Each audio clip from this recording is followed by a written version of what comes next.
Muito bem. Louvado seja o nome do Senhor, o autor da nossa salvação.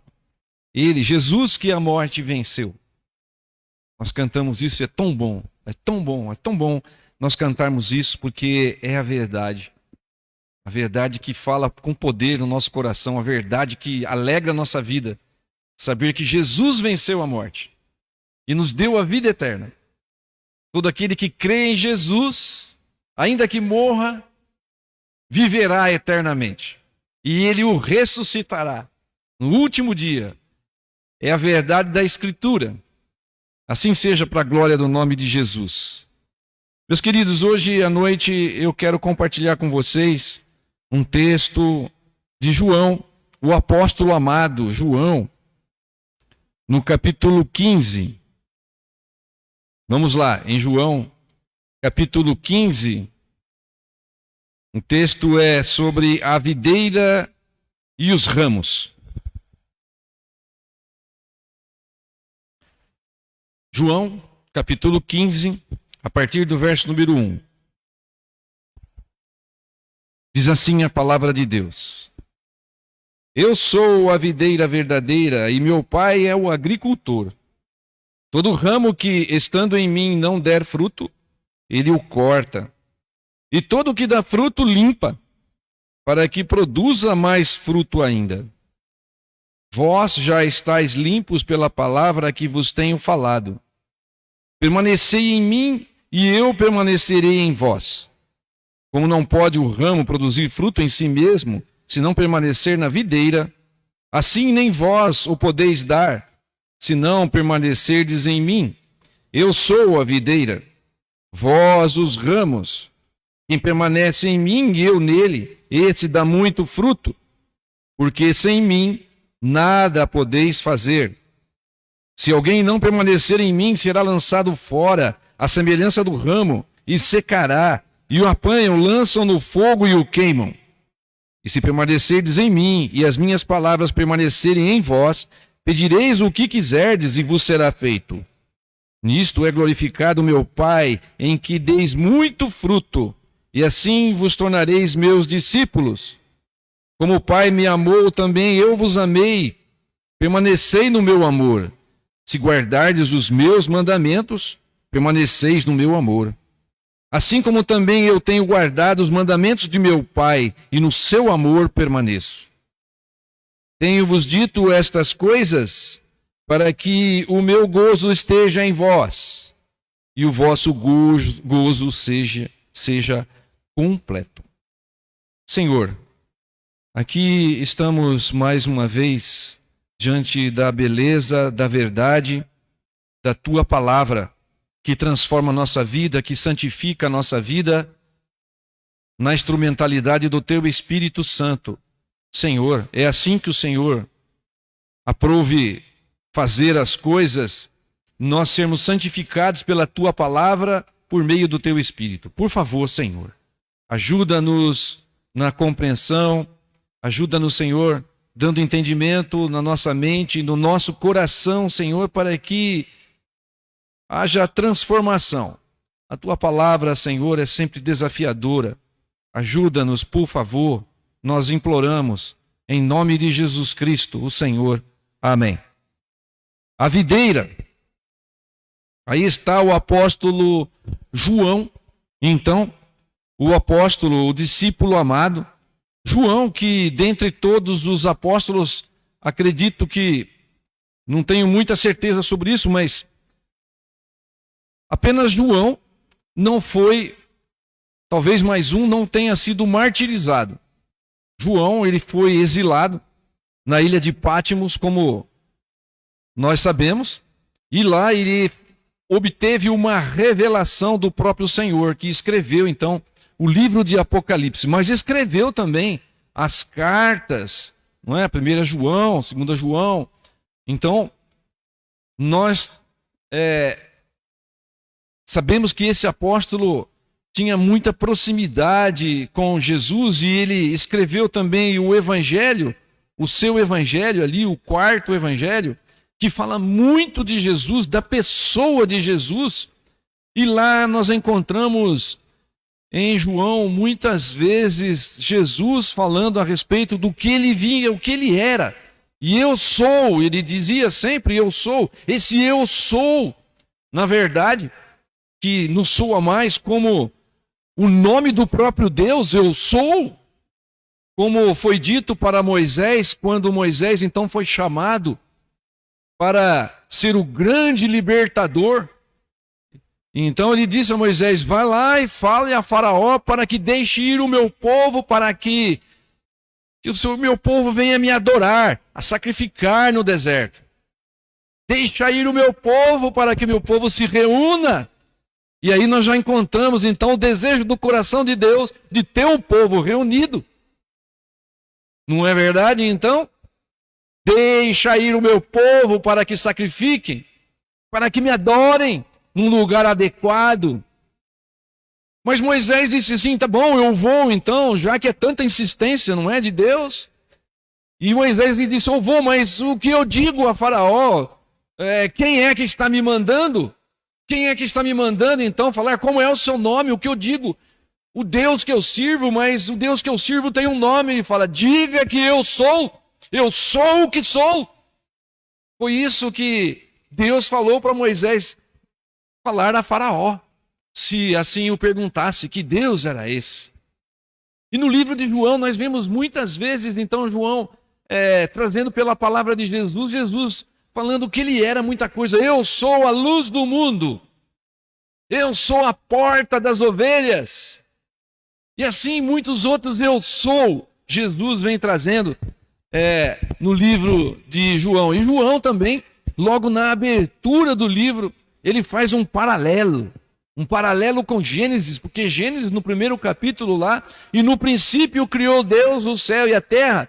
E no livro de João, logo no primeiro capítulo de João, nós encontramos aí então João abrindo o seu livro, abrindo o livro. No princípio era o verbo. É interessante isso, a gente notar essas coisas. O paralelo que João faz, porque era um livro para qual os judeus deveriam ler. E os judeus que diziam assim: olha, no princípio Deus criou o céu e a terra pelo poder da sua palavra. Deus dizia e as coisas aconteciam. Haja luz e houve luz. Haja separação da terra e do mar, e assim se fez pela palavra de poder. O nosso Deus é o Deus da palavra. Ele fala e as coisas acontecem, assim diziam os judeus. João, inspirado pelo Espírito Santo, agora no começo do livro ele diz: no princípio era o verbo. O verbo, a mesma palavra. Agora aqui, é claro que nós estamos lendo em português, mas a Septuaginta, que é o livro, a Bíblia traduzida toda para o grego, ela vai trazer aqui então a mesma palavra lá. No início, no princípio era o verbo, a palavra, o logos de Deus. O poder do logos de Deus, onde o Senhor fala e as coisas acontecem. E aqui ele diz, o logos, no princípio era o logos, verbo de Deus. E mais adiante ele vem dizendo, e o verbo estava com Deus, e o verbo era o próprio Deus. O logos era o próprio Deus. E no verso 14, então, ele nos diz: e o verbo se fez carne e habitou entre nós, cheio de graça e de verdade, e vimos a sua glória e glória como o unigênito do Pai. Jesus era o próprio Deus ali, criador de todas as coisas. Ele estava lá no começo do nosso livro, no livro santo de Deus. Jesus estava lá no princípio. Ele era o verbo criador. João, então, inspirado por Deus, disse essas maravilhas, fazendo essa conexão. Mas o texto que nós estamos lendo hoje aqui, Jesus dizendo que ele é outra coisa também. Então, eu sou a videira verdadeira. É isso que ele está dizendo aqui, nesse tempo, aqui, que nós estamos lendo aqui no primeiro verso do capítulo 15, eu sou a videira verdadeira. Esse texto aconteceu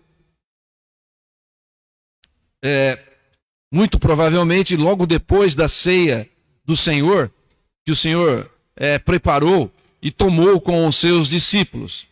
E logo depois também que ele lavou aos pés dos discípulos naquela lição de grande humildade, ele sendo o Senhor Todo-Poderoso, então ele lavou aos pés dos discípulos. E eu quero que você note que nesse tempo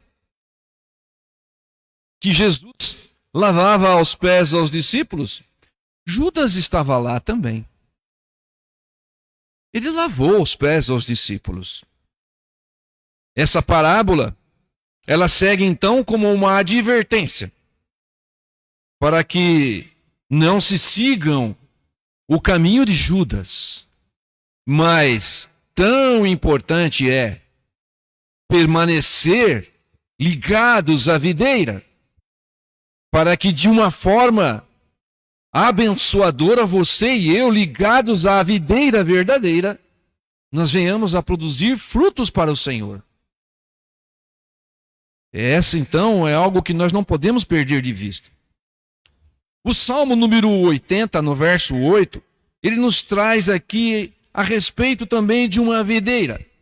E ele diz assim: trouxeste uma videira do Egito, expulsaste as nações e a plantaste. Então a nação de Israel também podia dizer, assim como a nação de Israel podia dizer que eles serviam ao Deus verdadeiro, ao Deus Logos, o Deus da palavra, que por tudo criava pelo poder da sua palavra. Eles também podiam dizer também que, como nós vimos no começo, que o Senhor era o pastor de Israel. E nós então depois olhamos para o texto de abertura, onde nós abrimos dizendo Jesus que ele é o pastor. Eu sou o pastor. Jesus também estava lá. Eles também deveriam notar, eles deveriam olhar as Escrituras e escutar a voz do Senhor e reconhecer ele como sendo o grande ungido do Senhor, aquele que haveria de vir. Mas aqui também eles poderiam estar dizendo assim, que o Senhor tirou o povo lá do Egito, da escravidão na terra do Egito, tirou de lá e plantou em Canaã. E lá eles deveriam então dar muitos frutos. E ali todas as terras deveriam, por testemunho da nação de Israel, reconhecer que há um Deus verdadeiro. A nação de Israel. Mas essa nação de Israel, ela produziu frutos amargos. E depois nós vemos lá em Jeremias, no capítulo 2, o texto sagrado dizendo: eu mesmo te plantei como vide excelente. É verdade. Da semente mais pura. Como, pois, te tornastes para mim uma planta degenerada, como uma vide brava. Israel se perdeu nessas alturas. Israel já não era mais aqueles que anunciavam que existe sim um Deus verdadeiro, um Deus todo-poderoso, um Deus da palavra que cria todas as coisas e também a sustenta pela palavra do seu poder. Eram eles que tinham que falar essas coisas. Falharam, não permaneceram. Mas agora vem Jesus, então dizendo: olha, eu sou a videira verdadeira. Em mim é que vocês têm que permanecer. Essas são as palavras de Jesus. E nós temos algum ensino por aqui. Muitos estão ligados à videira, mas são infrutíferos. E isso é muito, muito triste e perigoso. Nos versos número 1 aqui e 2, ele diz: eu sou a videira verdadeira e meu pai é o agricultor. Todo ramo que estando em mim não der fruto, ele o corta, e todo o que dá fruto, ele limpa, para que produza mais fruto ainda. Quero voltar com vocês ao caso de Judas. Judas, sim. Judas andava com Jesus. Andou muito tempo com Jesus. Ele estava lá no meio dos apóstolos. Mas, na certeza de que Judas não estava sendo limpo, Judas encontrava-se realmente num estado de imundície. E isso nós podemos verificar com certeza, porque Jesus já tinha declarado. No capítulo 13 de João, ele já tinha declarado isso, a respeito de Deus limpar as pessoas para que essas pessoas produzam um fruto verdadeiro. Veja o que ele disse no capítulo 13, no verso 10 e 11. Declarou-lhe Jesus: quem já se banhou não necessita de lavar senão os pés. Quanto mais está todo limpo. Ora, vós estáis limpos, mas não todos. Pois ele sabia quem era o traidor. Foi por isso que disse: nem todos estáis limpos. Veja essa verdade que Jesus já sabia. Judas era o traidor. Essa passagem aqui, Pedro disse a Jesus: não, Jesus, o Senhor não vai lavar os meus pés, jamais, porque era um serviço de um escravo, era uma obra de um serviçal da casa. Notem também que nesse tempo a bacia estava lá, a toalha estava lá, mas nenhum dos apóstolos fez as honras, não é? Nenhum dos apóstolos se viu tão indigno a ponto de lavar os pés uns dos outros.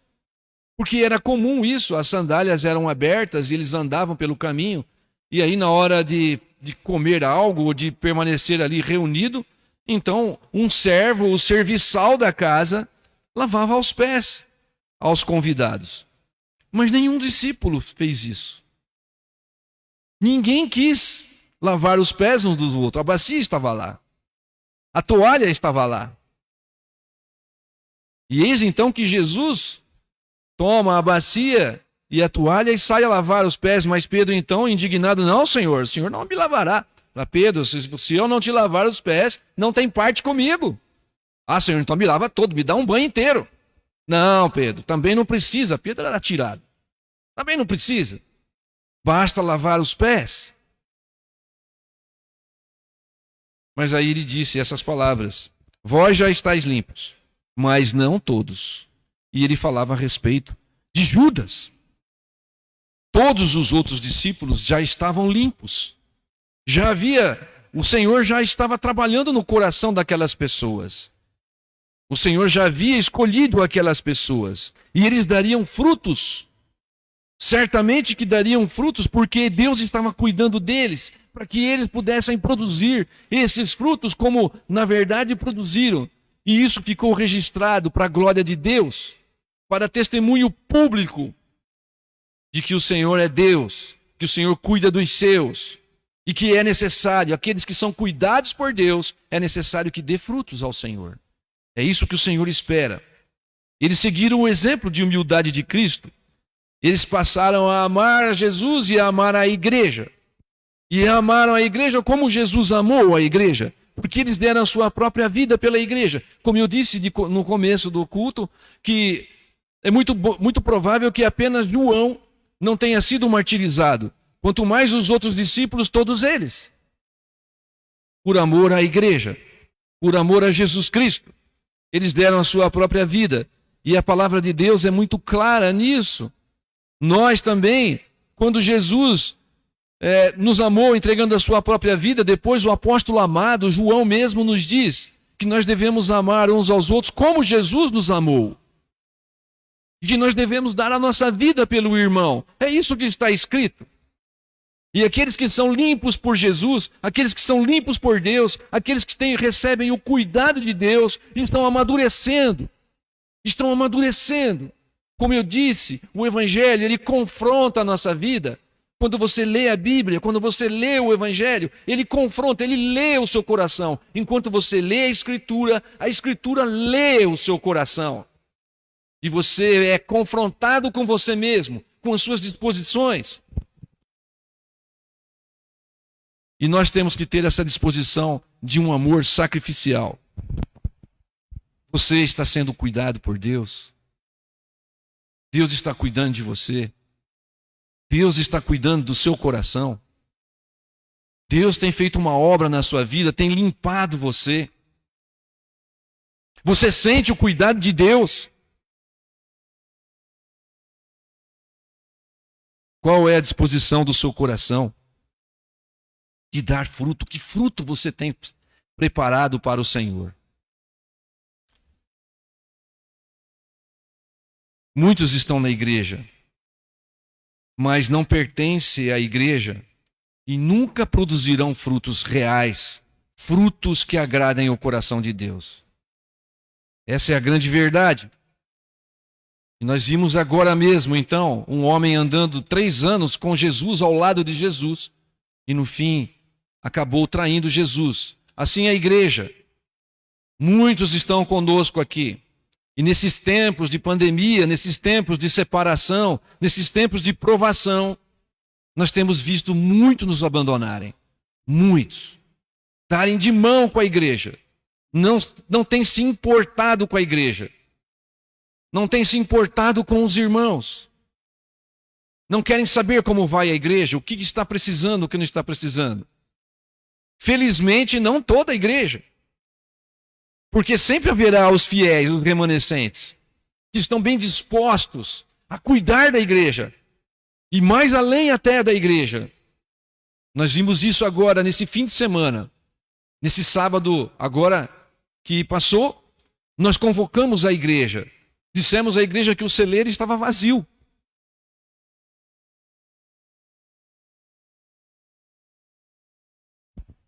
E nós precisávamos que as pessoas fossem além daquilo que nós pedimos. Porque nós fizemos uma listinha com alguns produtos e elencamos algumas pessoas para que elas trouxessem uma parcela daquilo lá, mas as pessoas foram mais longe, trouxeram cestas básicas completas.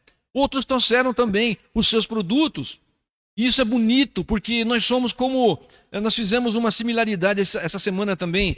Eu já disse de manhã que eu estive com a dona Helena e eu estive com a Pamela também. E lá na Pamela, ela me deu uma parcela de um produto e falou: essa aqui é a moça que trabalha comigo, ela quer colaborar. Eu falei: que maravilha! Graças a Deus, isso é uma bênção. Porque nós somos como formigas, nós nos juntamos e vamos colocando no celeiro e todos nós juntos, então, fazemos um grande volume. E aí, então, saímos para abençoar. E foi assim. E quando eu cheguei na casa, ali no lugar onde a dona Helena trabalha, ela me falou: pastor, você precisa ler um livro. Eu falei: que livro? As formigas, não sei o quê. Eu falei: que maravilha, eu quero ler esse livro. Então, nós estamos pelas formigas essa semana. Mas essa igreja aqui respondeu ao pedido. Porque muitos deram algumas coisas que puderam dar, outros deram superabundaram e deram cestas básicas inteiras. Então, estamos vendo o amor cristão. Então, estamos vendo aí a misericórdia. Estamos vendo aí frutos para a glória de Deus. As pessoas se compadecendo daqueles que estão sofrendo. A igreja é assim.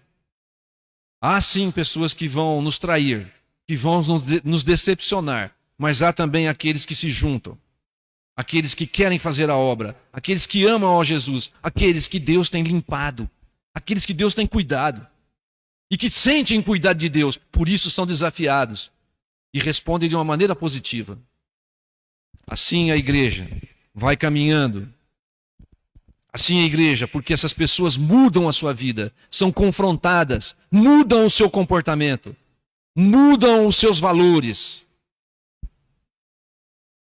Todo ramo que estando em mim não der fruto, ele o corta. E todo o que dá fruto, limpa, para que produza ainda mais.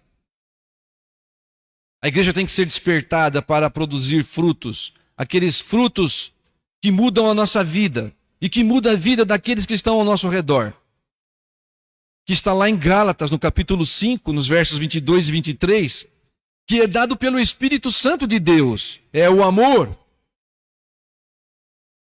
a alegria, a paz, a longanimidade, a benignidade, a bondade, a fidelidade, a mansidão, o domínio próprio. Esses são os frutos que a igreja e que o povo de Deus deve oferecer uns aos outros para a glória de Deus. Nós servimos uns aos outros, servimos a Deus, servindo uns aos outros. É assim que funciona. Nós servimos a Deus e agradamos a Deus quando nós realmente servimos uns aos outros. Porque esse é o propósito. O evangelho tem mais a ver com o outro, eu sempre digo isso. É claro que eu sou desafiado, mas eu tenho que dar uma resposta e a resposta é para o outro. A resposta sempre é para o outro. Amar a Deus sobre todas as coisas, de todo o teu entendimento, com toda a tua força, com todo o teu coração. E amar ao próximo. E depois vem eu. É assim que está. É assim que Jesus disse. Se estamos ligados e bebemos de Jesus, nós daremos frutos. O Pai nos limpa e daremos ainda mais frutos. Você irá desejar mais santidade. Se o Pai estiver te limpando, se você estiver ligado à videira verdadeira e dele se alimenta, você desejará então santidade. Você amará as pessoas de forma a ter o desejo de servir. Esse é o fruto que vai brotar do seu coração. Se o Pai estiver nos limpando, Ele nos limpa do nosso egoísmo, Ele nos limpa do nosso orgulho, Ele nos limpa da nossa vaidade. E então, o nosso coração é disposto a estar servindo uns aos outros, porque estamos ligados à videira verdadeira e o Pai cuida de nós. Precisamos estar e permanecer na videira. Ele disse no verso 4, permanecei em mim e eu permanecerei em vós. Como não pode o ramo produzir fruto de si mesmo, se não permanecer na videira, assim nem vós podeis dar, se não permanecerdes em mim. Aqui há algo que é bem interessante. Nós devemos então nos esforçar, não é mesmo? Não dá esse sentido de que nós precisamos nos esforçar para permanecer na videira. Mas isso tem a ver com a responsabilidade humana e a soberania de Deus. Porque se nós lemos o texto de João, que não é em nada contraditório, João capítulo 10, verso 28, dizendo que eu lhes dou a vida eterna, jamais perecerão e ninguém as arrebatará da minha mão. Assim significa que se você realmente foi uma pessoa alcançada por Jesus Cristo, se realmente você é uma pessoa que tem permanecido em Jesus Cristo, então você vai estar dando frutos. Então você vai continuar permanecendo, porque Ele te escolheu para permanecer. É assim que funciona a soberania de Deus e a responsabilidade humana. Elas andam assim juntos. Todos os que o Pai deu a Jesus permanecerão em Jesus. É a verdade da Escritura. Não há como mentir, não há como ser diferente. Apenas que o testemunho público nosso é para a glória de Deus. Por isso nós nos esforçamos em permanecer em Deus. E nós iremos nos esforçar, porque Deus nos escolheu para que nós permaneçamos nele. É a realidade da palavra de Deus, é o evangelho verdadeiro. Eu quero fazer aqui uma ilustração com vocês, quero trazer à memória de vocês Atos capítulo 27, quando Paulo seguia para a Itália. E ele foi então dentro de um barco, tomou vários barcos, mas no último barco, então esse barco enfrentou uma grande tempestade. E eles estavam já desesperados, já tinham soltado toda a carga, já não havia mais. Mas Paulo disse, o Deus que eu sirvo me revelou que aqui nenhum se perderá, se todos permanecerem aqui. Todos têm que permanecer. Haverá prejuízo, sim. O barco se perderá, mas nenhuma alma se perderá. Aí as pessoas confiaram na palavra de Paulo, mas alguns que quiseram sair iam pegar os botes e ele alertou, falou: se esses saírem, não haverá o que fazer. Eles se perderão. E não deixaram com que eles saíssem. Depois cortaram as cordas dos botes para que todos ficassem no barco. Eles todos foram salvos. 276 pessoas foram salvos. Nenhum se perdeu. O barco se arrebentou, mas nenhuma pessoa se perdeu. Todos permaneceram ali, pela palavra de Deus. E assim conosco, nós também temos que ter essa viva confiança de que Deus, em Jesus Cristo, nos salvou para que nós viemos a permanecer nele. Por isso nós vamos nos empenhar em permanecer nele. Por quê? Porque ele nos escolheu. Essa é a nossa certeza. Essa é a nossa certeza. Portanto, é preciso e é necessário coragem para permanecer em Jesus. E os que permanecem em Jesus certamente são corajosos. E os que são corajosos certamente permanecerão. Não por nós mesmos, porque o Espírito de Jesus está em nós.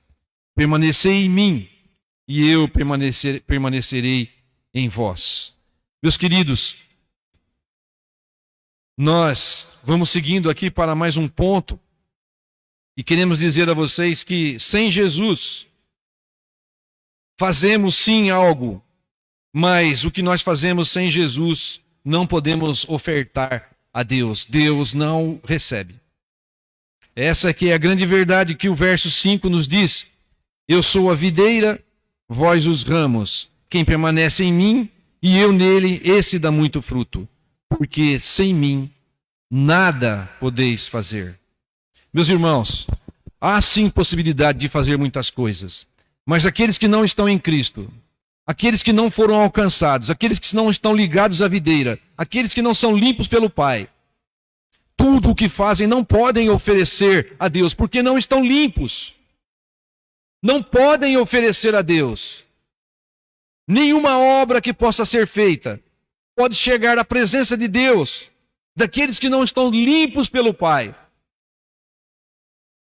Por isso Jesus diz: sem mim nada podeis fazer. Nós podemos fazer muitas coisas. E todas as coisas que nós fazemos para a glória de Deus. É assim que está escrito na palavra de Deus. Se formos fazer qualquer coisa, façam para a glória de Deus. 1 Coríntios 10, 31. Mas aqueles que não estão limpos, aqueles que não estão ligados à videira, não podem ofertar isso a Deus, porque estão contaminados. Não foram limpos pelo Pai. Como será aceito se está sujo, se está contaminado? Como faremos se a palavra de Deus nos diz que Jesus, ele é o único mediador entre Deus e os homens, e aqueles que não estão ligados a Jesus não podem ofertar a Deus, porque não tem um mediador eficaz. Mas aqueles que estão ligados a Jesus, sim, porque ele está entre nós e Deus. Ele sim é o nosso advogado. Ele sim é o nosso intercessor. Ele sim é o que nos conduz na presença de Deus. Porque é assim que a palavra de Deus nos fala. Ele é o mediador. Ele é o nosso mediador. E ele fez essa mediação no seu sangue, no sangue da nova aliança. Por isso é tão necessário nós permanecermos em Jesus. Por isso é tão necessário que nós estejamos ligados à videira e permanecermos na videira e apresentar a Deus frutos para a glória do nosso Deus.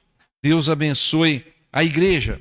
Deus abençoe o povo de São Joaquim, de Ipuã e de todos quantos puderam estar vendo essa palavra. Que o Senhor abençoe grandemente a sua vida e que Jesus alcance o seu coração e que você permaneça nele, para que você possa, assim como nós, com toda alegria, apresentar-se diante de Deus limpo pelo sangue de Jesus e assim fazer uma oferta aceitável ao seu Deus. Vamos orar.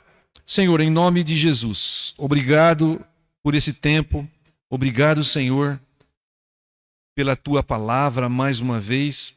Que o Senhor, Deus, abençoe, falando o Senhor mesmo nos corações, de maneira que o teu Santo Espírito haja livremente, alcançando vidas e restaurando e limpando para o louvor da sua glória. Deus, ajuda-nos, por favor, a estarmos sempre, sempre com Jesus, sendo desafiados pela tua palavra a viver uma vida de santidade, uma vida que cada vez mais sendo limpos pelo Senhor, a fim de que nós apresentemos os verdadeiros frutos que te agrade. Deus, abençoa, cuida de nós, cuida da tua igreja, para o louvor da sua glória, em nome de Jesus. Amém. E agora, queridos irmãos, que a graça de Jesus, a graça salvadora de Jesus, que o amor do nosso Deus e Pai, e que a comunhão, o poder, a santificação do Espírito Santo de Deus esteja com todo o povo de Deus espalhado por sobre toda a terra e com todos vocês, hoje e para todos sempre. Amém. Muito bem, nós encerramos aqui, estamos encerrando a nossa transmissão e queremos dizer que o nosso muito obrigado à igreja que participou e também às pessoas de fora da igreja que participou do drive-thru da Cesta do Amor. E a igreja fica agradecida com esse trabalho que você se envolveu. Agora nós estamos com o celeiro cheio e podemos ir e abençoar as pessoas de São Joaquim que têm nos procurado. A semana que vem nós vamos fazer o mesmo trabalho lá em Ipuã. Das 9 às 12 horas vai lá estar o diácono, vai estar lá, diácono Aparecido, e vai ter ajuda também lá. E eu quero fazer o mesmo desafio, que você também possa, na abundância de que Deus tem dado na sua casa, você também possa fazer a sua doação farta, ao menos uma cesta básica ali na igreja de Ipuã, não é? E assim ele vai poder ali abençoar vidas por ali, tá bom? Vejo vocês na quarta-feira no estudo bíblico no livro de Colossenses. Nós já estamos no livro de Colossenses. Veja só, né? Estamos caminhando por todas as cartas. Então eu vejo você lá às 19h30 pelo Facebook. Boa noite e Deus abençoe a sua vida.